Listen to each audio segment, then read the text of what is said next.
Wala talagang kapaguran si Jericho Rosales hanggang ngayon nga ay nagpo-promote pa rin siya ng pelikula niyang Quezon. Nag-guest pa nga siya sa It's Showtime nitong October 23. Sa bagay yung guest niya kay Bianca Gonzalez late lang talaga ipinalabas. At nakakakilig talaga si Echo. Tinanong kasi siya ni Bianca kung paano siya naging better man lalo kay Janine. At sinagot niya naman talaga na dahil nga kay Janine ay mas lalong naging better person siya. How do you think she has made you a better man? Oh wow.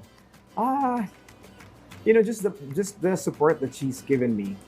The acceptance and the support of her and her family just, adds humility and gratitude, thankfulness. And parang okay, it just made me feel like a better man because she always makes me feel like, I'm good.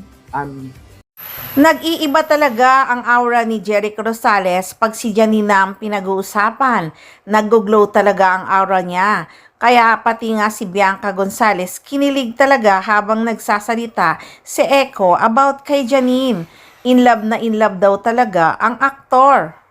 At sa araw-araw ngang post ni na Jericho Rosales at Janine Gutierrez na mga paayuda na talagang ikinakikilig ng mga fans ay marami talaga ang naiiyak sa sobrang ligaya dahil nakikita nila kung gaano kaligaya ang aktres sa pagmamahala nila ni Jericho.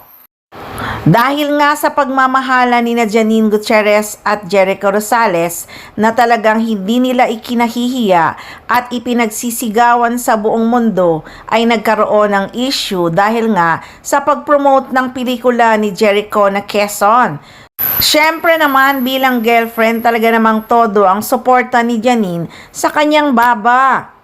Nagkaroon ng issue at maraming tumaas ang kilay na mas marami pa daw public appearance si Janine Gutierrez kahit hindi naman siya kasali sa movie kesa kay Karil na Leading Lady ni Jericho Rosales sa pelikulang Quezon. At ang sobrang pagsuporta nga raw ng aktres ay isang insulto para kay Karil. Hay nako, nasagot ko na yung issue na yan. Siyempre, girlfriend siya. At talagang labas na si Karil doon dahil yung pagbisita ni Janine Gutierrez at ni Jericho Rosales sa black screening yon. Pinaka-date na talaga ng Echo ninyon dahil nga nagpa-black screening ang I Care. At kung nung premiere night naman, kung talagang agaw pansin nga ang Echonin, wala naman tayong magagawa kasi ginusto talaga ni Jericho Rosales na nandun si Janine at talagang suportang buong pamilya ni Janine sa pelikula ni Echo na Quezon.